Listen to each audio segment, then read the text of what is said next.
Lagos, the nation's commercial capital. This is the News at 10. Live from Channels Television. Reporting tonight, Kayode Okikiolu.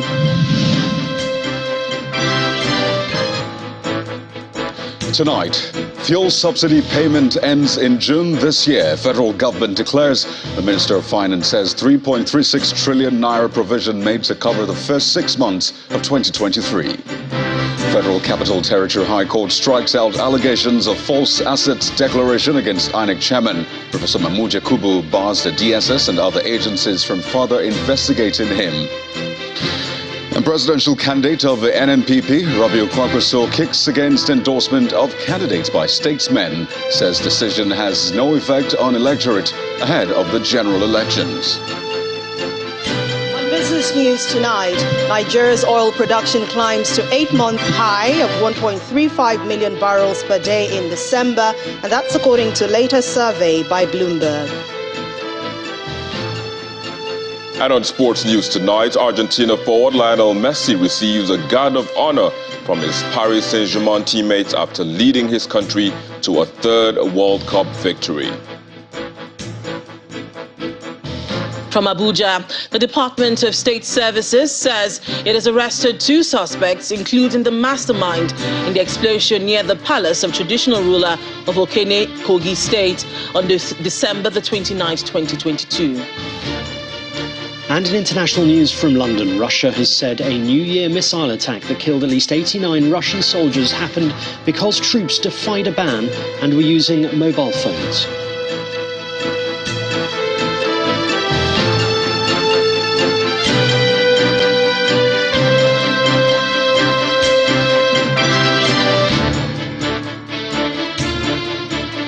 It appears there's no going back on the removal of fuel subsidy by the end of June this year.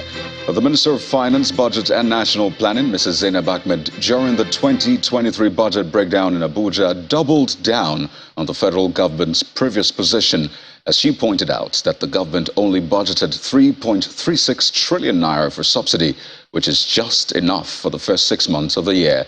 And as for the nation's revenue performance, the minister put the inflows as of November 2022 at 6.5 trillion naira, representing 87% of the 7.8 trillion naira target for the year. Sir, finance budget. 24 hours after President Muhammadu Buhari assented to the 2023 Appropriation Act, the Minister of Finance and the company of some key government officials have gathered here to give some insights to the document. You can do better. First, the Director General of the Budget Office reminds Nigerians that the nation has enjoyed a January to December budget cycle in recent times, and he promises to ensure transparency in the implementation of the 2023 budget. We deliberately changed the format of the budget to provide detailed information on the revenue side of the budget, which hitherto used to simply reside in a schedule to the budget, in the fiscal framework schedule. And so I really would, like to encourage us to make the discussions around the 2023 budget more about revenues. The Minister of Finance then takes the stage, highlighting the country's 2022 budget performance amidst global shocks. The nation's revenue performance as at November 2022 stood at 6.5 trillion naira, representing 87% of the set target of 7.8 trillion naira for the year. An analysis of the key contributors to the revenue collection, according to the Minister of Finance and Planning, includes a 586 billion naira collection from the federal government, customs 15 billion naira, independent revenue collection 1.3 trillion naira, as well as a 3.7 trillion naira collection from other sources of revenue. Top sectors that contributed to the growth of the economy in 2022 include agriculture, information and communications technology, trade, manufacturing, with oil and gas contributing just about 5.6%. Me and for this administration... The minister also speaks on government's plans to remove fuel subsidy by the month of June. The projected fiscal outcomes in the 2023 budget is based on petroleum subsidy reform ratio, and that is to say in the 2023 framework, we had assumed and the National Assembly had approved that the petroleum subsidy would remain up to the middle of 2023 based on the 18 months extension announced early in 2022. In this regard, only 3.36 trillion has been provided for PMS subsidy in the 2023 budget. Some of the parameters for the 2023 budget includes an oil price benchmark of $75 per barrel. Gross domestic product growth is projected at 3.75% in 2023 compared to 4.39%, and economic growth expected to moderate to 3.30% in 2024 before picking up to 3.46% in 2025. The overall budget deficit is 11.34 trillion naira, representing a 5.03% of GDP. The deficit is to be financed mainly by borrowings from foreign and domestic sources, as well as privatization proceeds, which is estimated at 206 billion naira, amongst others. At 6.31 trillion, debt service is 29% of total government expenditure. At 6.31%, debt service is 29% of total government expenditure. This is 71% higher than the estimate for 2022, and it includes interest repayment of 1.2 trillion for the CVN overdraft that is popularly called the Ways and Means. The 2023 Appropriation Act is the last budget by the President Buhari administration. The government is promising to reflate the economy to withstand the effects of a likely global recession, projections by the International Monetary Fund, IMF.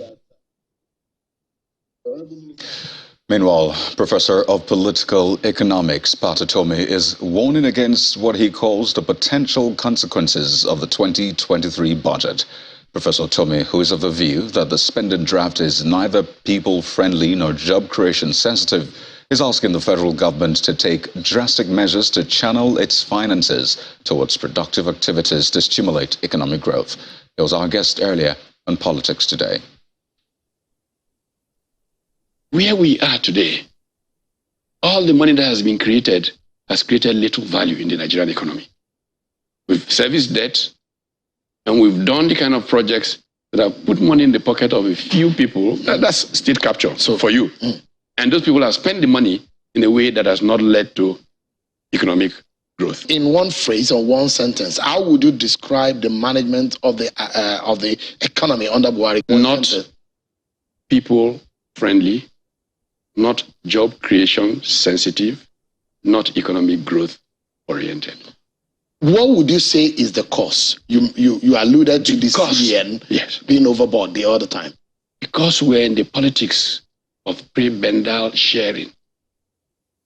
Take your share, take this person, go and buy a private jet, this. Make sacrifice, you bring momentum of expenditure to a halt and go into productive activities. And then you can tax people down the line. And now to the courts, where Justice Merim Hassan of the Federal Capital Territory High Court has struck out the allegations of false assets declaration against the chairman of the Independent National Electoral Commission, Professor Mahmood Yakubu. The court also barred the Department of State Services, the police, and the Code of Conduct Bureau from investigating him over his valid assets declaration.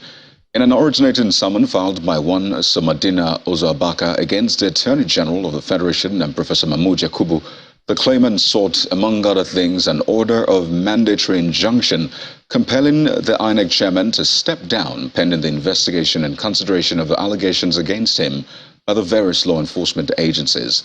The plaintiff also sought an order of court stopping the INEC chairman from holding or assuming any public office for a period of 10 years.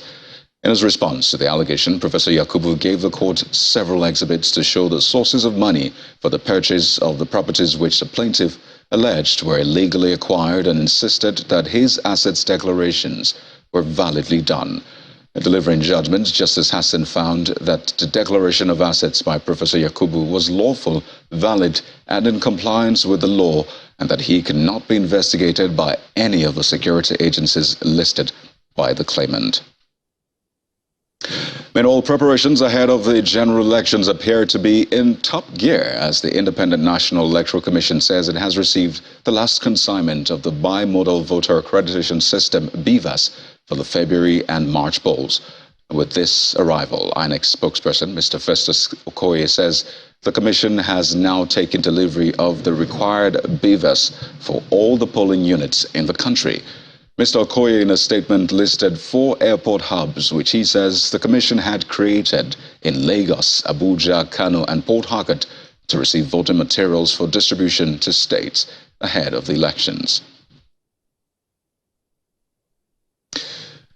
And now to politics, it will seem the dust over the recent endorsement of Mr. Peter Obi hasn't settled just yet, as the presidential candidate of the New Nigeria People's Party, NNPP, Senator Robbie Kwankwaso, says it is wrong for any person who is considered a statesman to go about endorsing candidates ahead of the elections. But the former Kano State Governor, who is of the opinion that these endorsements are based on religious and ethnic bias, believes they can have no effect on the electorate. Senator Kwankwaso made these comments in Benin City at the Edo State Government House ahead of his presidential campaign flag-off in the state. Nigerians are not waiting for you or any other person. Nigerians will take decision on their own. And many people don't even understand that in northern politics, nobody owns the voters. Voters don't have any forum to meet. Love and support goes around like virus. And once people take decision on a particular candidate, I can tell you nothing will change whether somebody endorses from the north or from the south or from outside the country. It doesn't matter. And I want to advise our leaders, please, if you see them, you tell them that they should not stop disgracing themselves. We have so much respect for them. If you say you don't like me, then you have a problem. If I become that old and at that level, and I'm sure the same with everybody, want to come and start playing party politics, and especially politics that has to do with religion. So that's the belief in this country. These endorsements have to do with ethnicity plus or religion. And I think some people should grow beyond that. Well, elsewhere, the presidential candidate of the All Progressives Congress, Senator Bola Tinubu, has vowed to keep to his campaign promises if elected president next month. He made the promise before a mammoth crowd at the Sani Abacha Stadium in Kano State, where he also assured the people of his readiness to provide good governance. Amidst the crowd, the APC presidential candidate, Senator Bola Tinubu, arrives at the Muhammad Sani Abacha Stadium in Kano for a campaign rally. Musicians, party faithful, and party leaders joined the presidential candidate to kick off the activities.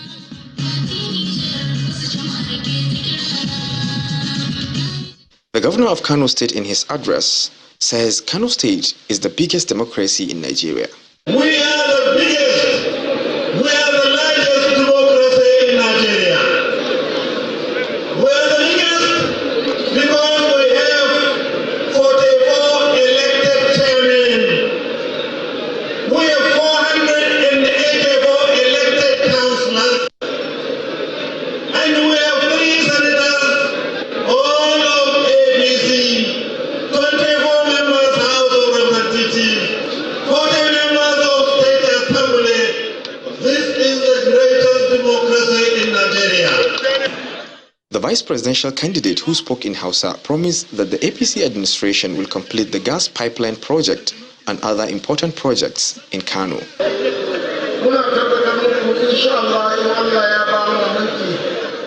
We assure you that if elected, we would complete the gas pipeline project from Ajakuta to Kano.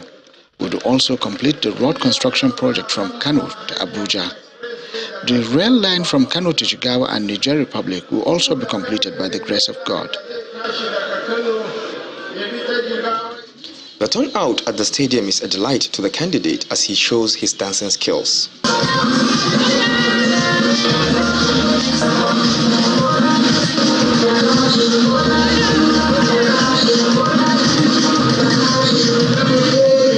He promises to provide good governance if elected. God will give you a baraka.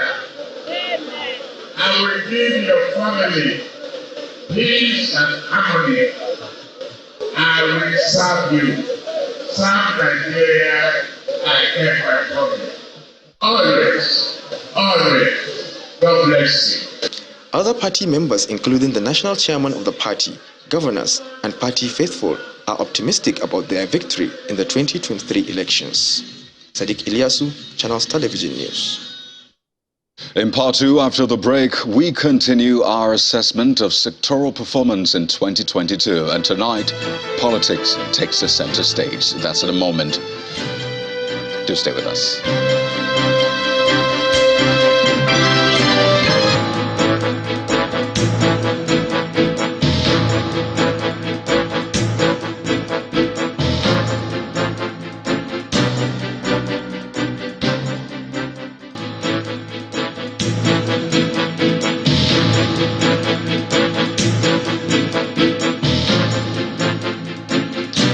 Welcome back. If you've just joined us, you're watching the news at 10, live on Channels Television. A reminder of our main stories.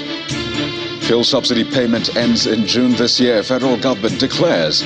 Minister of Finance has 3.36 trillion naira provision made to cover the first 6 months of 2023. Federal Capital Territory High Court strikes out allegations of false assets declaration against INEC Chairman Professor Mahmood Yakubu, bars the DSS and other agencies from further investigating him. Presidential candidate of NNPP, Rabiu Kwankwaso, kicks against endorsement of candidates by statesmen, says decision has no effect on the electorate ahead of the elections. And Russia says missile attack that killed at least 89 Russian soldiers on New Year's Day happened due to troops' defiance of a ban on mobile phones use.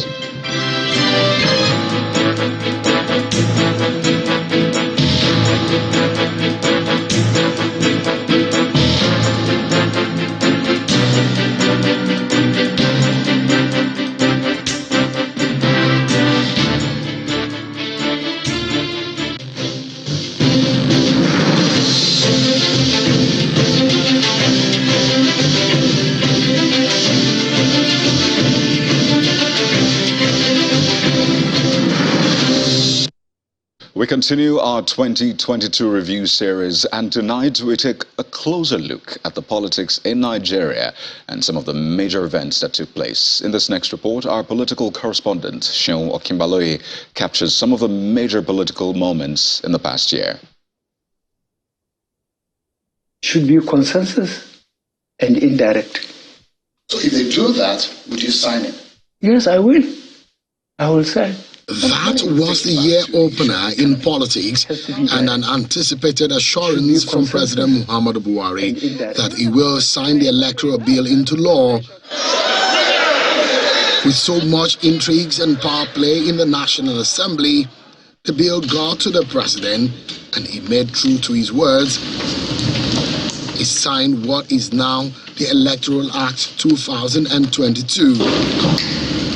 The number of issues that were being raised in the past have been dealt with or attended to with the signing of the Electoral Act. And there are many progressive provisions. The year 2022 was loaded with activities, both political and electoral. INEC had 2 governorship elections to conduct, APC retaining Ekiti in the aftermath, while they lost out in Osun State to the PDP. Those elections became a test case and litmus test for INEC as everyone looked towards the 2023 polls. The amended act, which finally conceptualizes into law the idea of recognizing the use of smart cards, electronic database, and all other types of technical methodology which INEC may wish to deploy in the interest of the fairness, efficiency, and well-being of the election itself is the most significant point as far as I am concerned. I think for Ekiti and Osun elections, one, we can see the very clear influence of the new Electoral Act So that's the starting point. And number two is that with that provision, changes that have been made into the electoral process set a good example of what we should be seeing in the next elections. Channels Television partnered with YAG Africa to introduce the ERAD, the Election Result Analysis Dashboard, where results from the IRF portal of INEC are reported real-time, a game changer for Nigerian election. INEC insists technology, precisely the bimodal voting and accreditation system BVAS device, will play a major role in the 2023 polls. Voters will be accredited by means of the bimodal voter accreditation system. There will be no incident form. But the Commission has its fears. The Commission is worried that if no urgent and decisive steps are taken, the attacks will intensify as we approach the election date. Over 50 offices of the Commission have come under attack in just 4 years, and the trend gives the Electoral Management Body a serious worry. INEC revealed in 2022 the increase in the voter register, and now there's been an increase from over 80 million in the last election cycle to now over 90 million voters registered in the INEC voter register.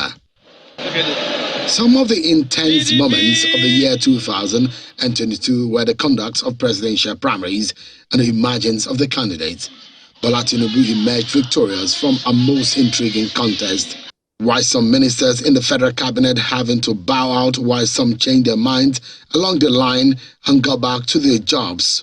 The PDP had a share of intrigues in the primary election. Those who are delegates here should vote for Alhaji Atiku Abubakar. And the aftermath of the contest, where Atiku Abubakar emerged victorious, now leaves the party in a critical internal crisis with the emergence of the G5 governors of the PDP.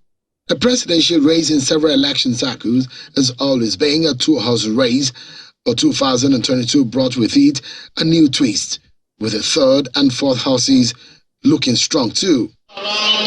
BN movement came to bear, and Peter Obi brought life into the Labour Party. No doubt the year 2022 has been very eventful, filled with a lot of activities and brought with it a lot of lessons for us to take into the year 2023. So I had asked those experts that I spoke to how they would like to describe the year 2022 in politics. 2022 also came with a lot of political misbehavior. The year has been a difficult one. The internal democracy of our political parties is very weak. Well, interesting. But let me ask you, as a voter and as a Nigerian citizen, how would you describe your 2022 in politics? Shonwa Kimbaloye, Channels Television News.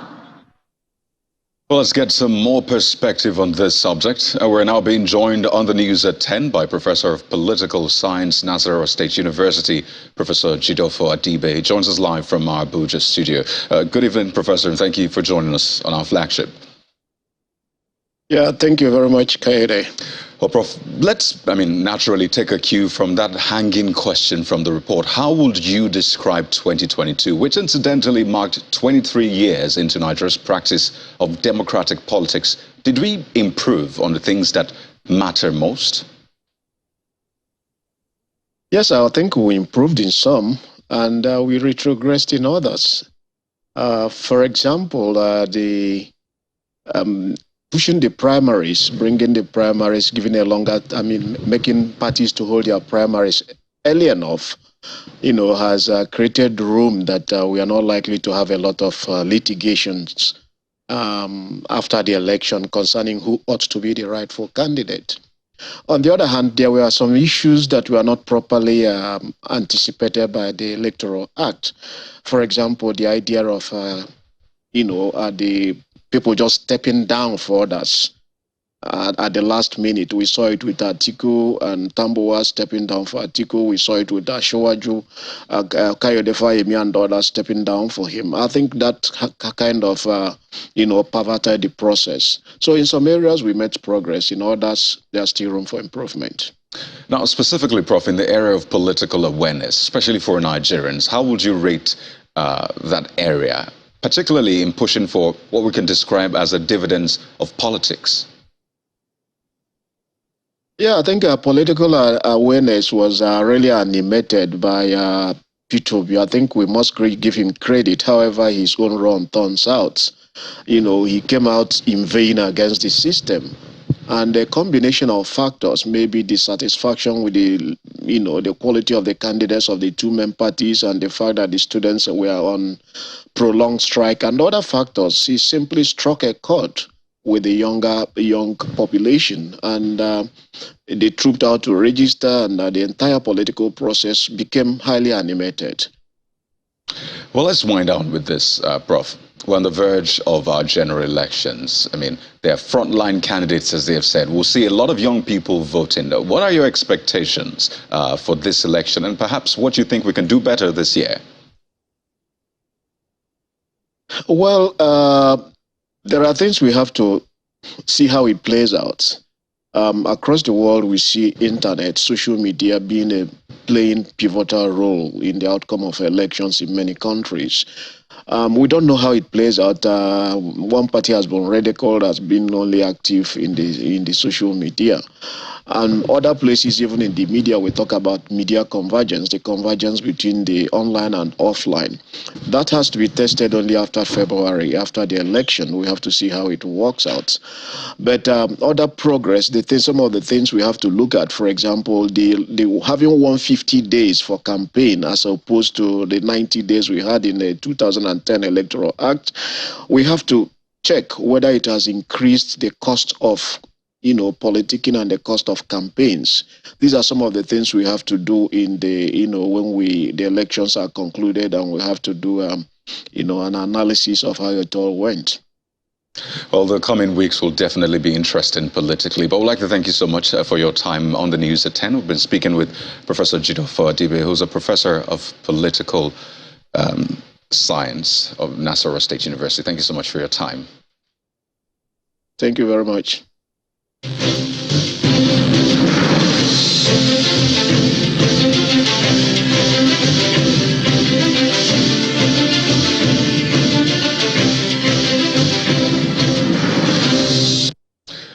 Still ahead on the News at 10, Nigeria's oil production climbs to 8-month high of 1.35 million barrels per day in December. That's according to the latest survey by Bloomberg. That's on Business News. To join us again.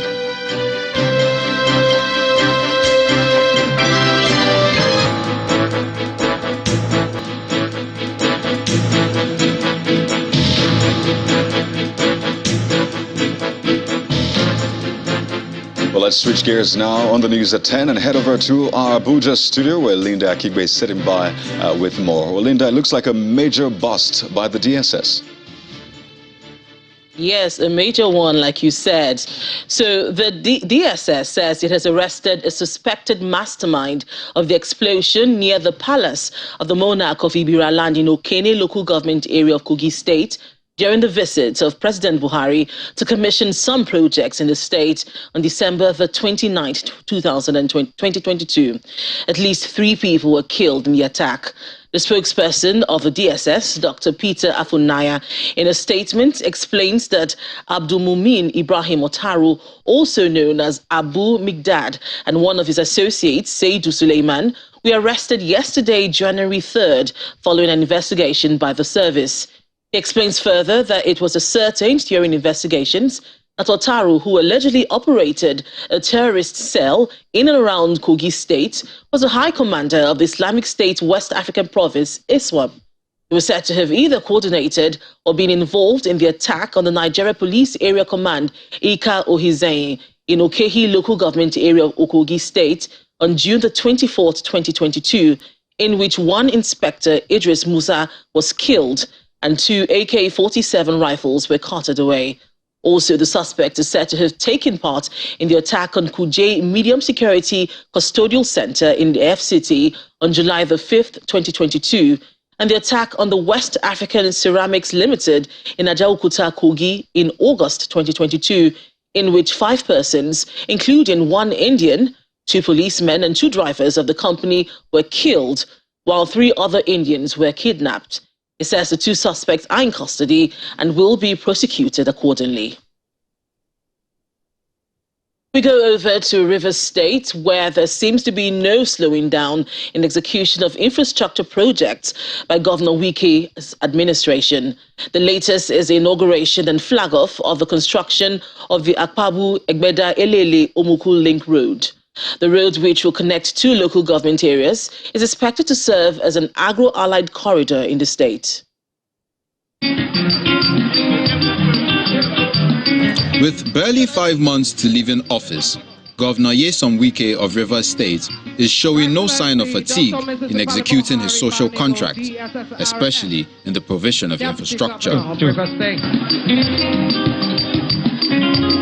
The last 2 months has seen the governor commission and flag off projects almost on a daily basis, and here is another event to flag off the construction of yet another road to connect the Egerian Emohua local government area to Ogba Egbema Ndoni local government area, an oil and gas hub. Your Excellency, from the midpoint of Akpabu community to the beginning point of this project is over 6 kilometers.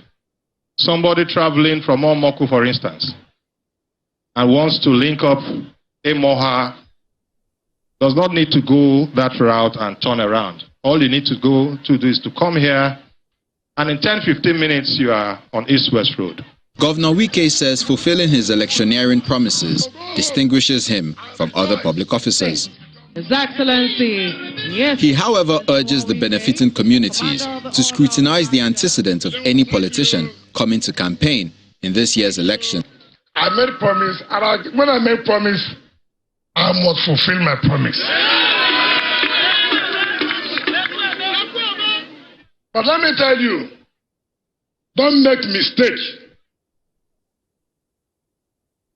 All your votes, put it in one basket.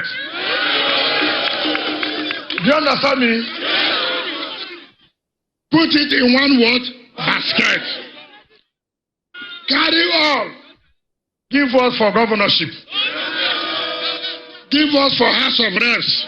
Governor Wike tells his supporters not to be bothered with the speculations about who he is working for or working against. If anybody likes, say whatever you want to say.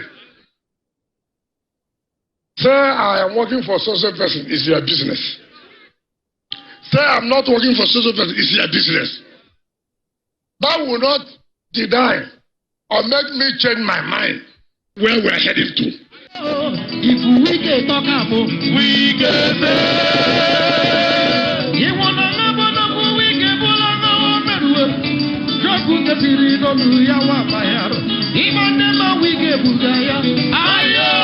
While the Agro-Allied Corridor project is expected to be completed in 3 months, Governor Wike is promising to construct the internal roads in Egbema community, where this event is hosted as a show of gratitude for their support.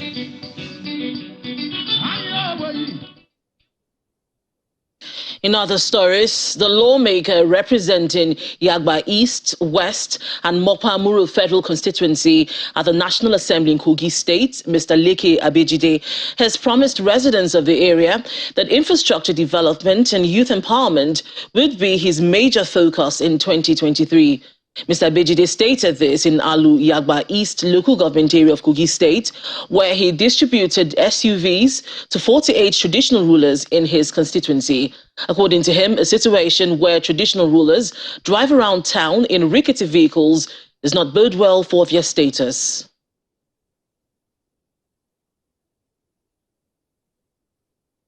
Of the people of Yagba East, West and Mopamuru local government areas in Kogi West Senatorial District They gather at the community secondary school playground in Alu to be appreciated for their contribution in maintaining peace in their domains. Honorable Leke Abejide was representing them at the National Assembly.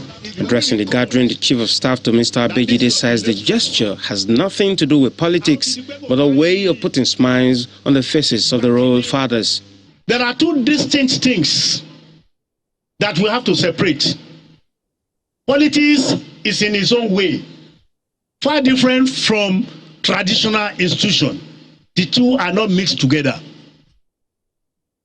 And that is why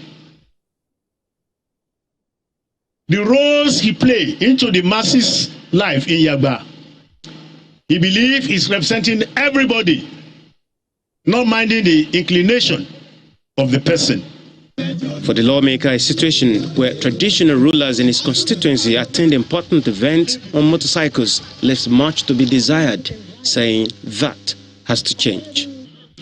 In Yagba Federal Constituency, we have 8 first-class kings, 7 second-class kings, and 33 third-class kings. And today, all will be giving Highlander chiefs as my support and to make life comfortable for all kings across the entire Yagba Federal Constituency. In the name of the Father. After his speech, he goes ahead to present the SUV jeeps to the royal fathers. Send this to you. Amen. The beneficiaries could not hide their joy. This is what he has been doing for 8 years back. So I want other politicians to emulate him. And I'm extremely happy for what Honorable Leke Abejide has done.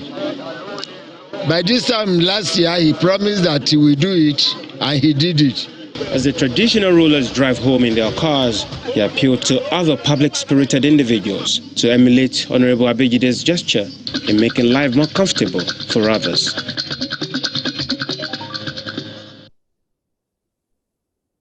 That's all from Abuja, and we'll be on next with business news.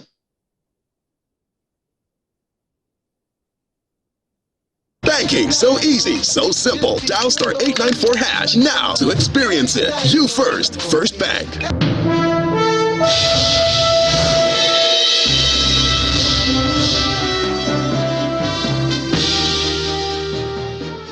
Thank you, Linda. Let's begin with Nigeria's oil production. It rose to an 8-month high of 1.35 million barrels per day in the month of December, and that's according to latest survey by Bloomberg. The increase lifted total crude output from the Organization of Petroleum Exporting Countries, OPEC, by 150,000 barrels to 29.14 million barrels per day within the period.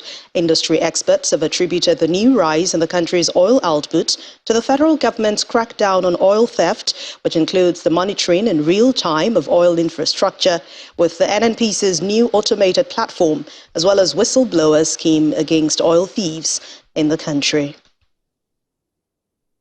The Nigerian Extractive Industries Transparency Initiative, NATI, says it will publish the status of the debt recoveries from 77 oil and gas companies that were owing 2.6 trillion naira in the 2019 audit reports. NATI's Executive Secretary, Orji Ogbonnaya Orji, made this known today, saying the organization is in close talks with the oil-producing trade section of the Lagos Chamber of Commerce, Industries, Mines and Agriculture to help define new rules of engagement with companies and establish clarity on both sides on liabilities. He also mentioned that NATI plans to release 3 independent industry reports in the first quarter of next year, and these includes oil and gas, solid minerals, and fiscal allocation and statutory disbursements.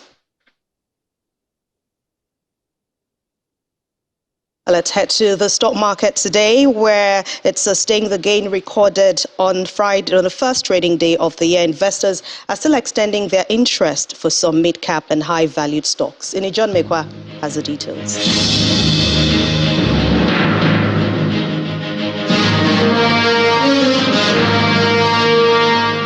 Thank you so much. Welcome to the Stock Market Report. Well, the winning streak continues at the NGX at the close of the second trading day in 2023. So easy to get used to this, especially as we see the value up more than 200% today.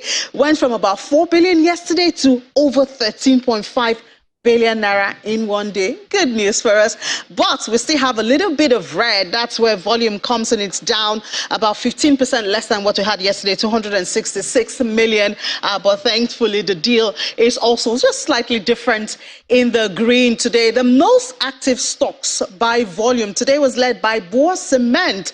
That's it. We see 102 million traded in volume. But it was more of profit-taking. That's why we saw a drop in its share price by 1.75 naira to close at 96 naira. There was also a drop in Access Co after trading 23 million. Transcore traded 33 million, but remained unchanged at the close of trade. Now, the good thing is this level of profit-taking did not stop the bull from taking its place at the close of trade. So let's leave the bull there and hope that it can retain that position at the close of trade tomorrow. That's the Stock Market Report. Amini John Mekwa is back to you.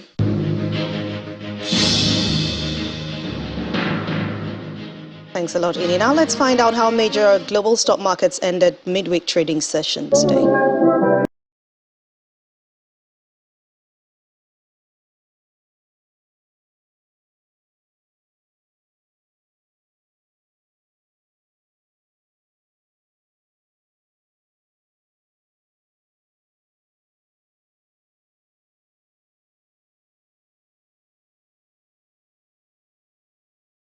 Thanks for watching Business News Tonight. I'm Anne Nwawado. The rest of the news at 10 continues now with Coyote. Banking so easy, so simple. Dial *894# now to experience it. You first, First Bank. Well, thanks, Anne. Coming up next, Russia says a New Year missile attack that killed at least 89 Russian soldiers happened because troops defied a ban and were using mobile phones. Stay with us.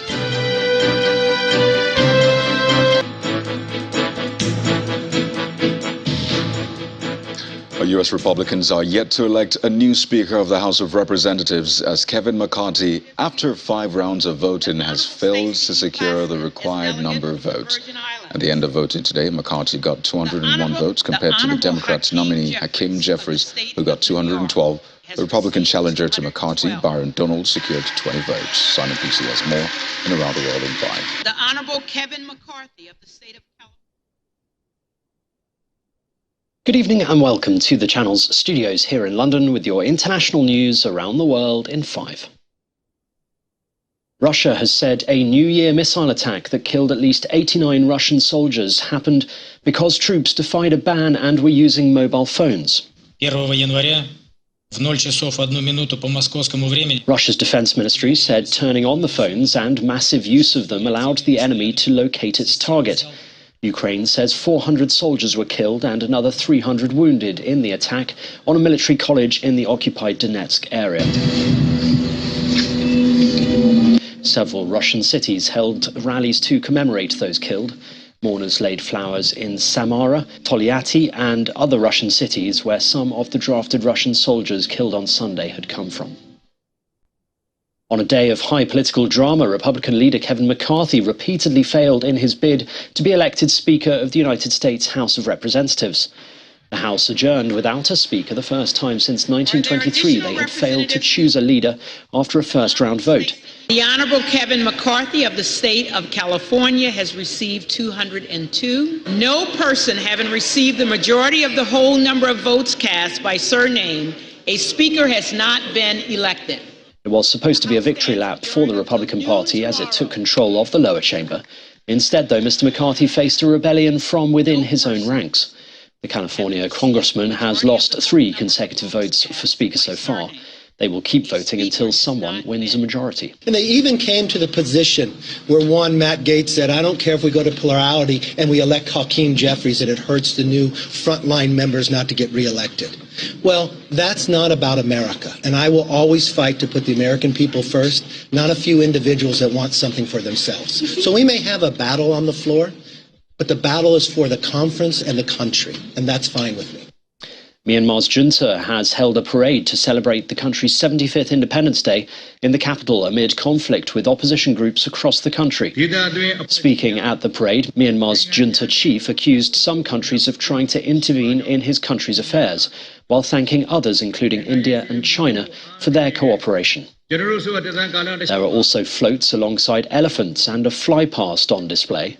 The Southeast Asian country has faced international isolation and sanctions since the military seized power from a democratically elected government led by Nobel laureate Aung San Suu Kyi nearly 2 years ago. Scientists and environmental experts say pristine wilderness and ancient cave systems are critically endangered by the Mexican government railway project known as the Tren Maya. Critics say the hasty construction of the project is splitting the jungle in half and will cause irreparable damage to wildlife and ecosystems. The 1,470 kilometers of rail are set to connect Mexico's top tourist destination, Cancun, to the ancient Mayan temples of Chichen Itza. It has deeply divided Mexicans and highlights the struggles developing countries face to balance economic progress with environmental responsibility. Climate activists have sprayed orange paint on the front door of the French Prime Minister's office. 2 activists took part in the stunt, which they said was done to highlight how the state has failed to fix its negative climate impacts. They were both swiftly taken away by French police. Pele's son Edino, a former football player himself, has shared emotional words on behalf of his family at the burial of the soccer icon. Outside the cemetery where Pele was buried, Edino expressed gratefulness towards everyone for all the love and respect shown after his death. Pele died last week at 82 after battling colon cancer for a year. And that's your international news around the world in 5. Now back to the channel's studios in Lagos.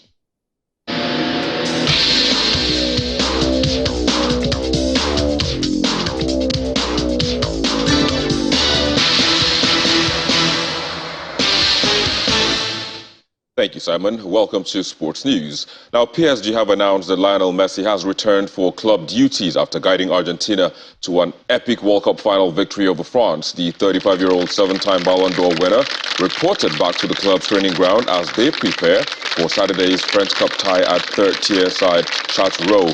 Messi was given a guard of honor by his teammates at the training ground before being presented with a small trophy by PSG's sporting director, Luis Campos. And Cape Verde's Prime Minister Ulysses Correa da Silva has announced that the country's national stadium is to be renamed after Pele. The 15,000-seater stadium, located just outside the capital, Praia, will become the Pele Stadium. The news comes after FIFA's president, Gianni Infantino, proposed that every country should name a stadium after the Brazilian football legend who died last month and was buried on Tuesday. And FIFA President Gianni Infantino has insisted that he would never be disrespectful to Pele as he came under fire over a photo call at the Brazilian legend's wake. Infantino took a selfie with some of Pele's old teammates on Monday, right beside the open coffin of the 3-time World Cup winner. The Swiss said he took the photo as Pele's friends seemed unable to operate their mobile phones at the moment. In the English Premier League, Nottingham Forest recorded their first away win of the season as they beat bottom-of-the-table Southampton 1-0 to move out of the relegation zone. Super Eagles forward Taiwo Awoniyi scored for Forest in the 27th minute at Ellen Road. A keenly contested encounter between Leeds and West Ham ended 2-2. Tottenham returned to winning ways after hammering Patrick Vieira's Crystal Palace at Selhurst Park.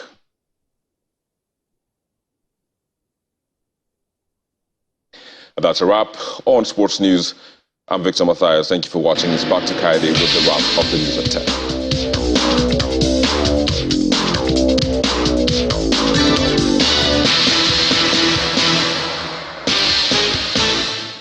Well, thank you, Victor. And the main news again. The federal government today declared that fuel subsidy payment ends in June this year. The Minister of Finance, Zainab Ahmed, said 3.36 trillion naira provision was made to cover the first 6 months of the year. Mrs. Ahmed stated this during the public presentation of the 2023 budget in Abuja. Also today, Federal Capital Territory High Court struck out allegations of false assets declaration against INEC Chairman Professor Mahmood Yakubu and barred the DSS and other agencies from further investigating him. And that's the news at 10 for tonight, everyone. Thank you for watching. I'm Kairi Kikulu. To have a restful night ahead.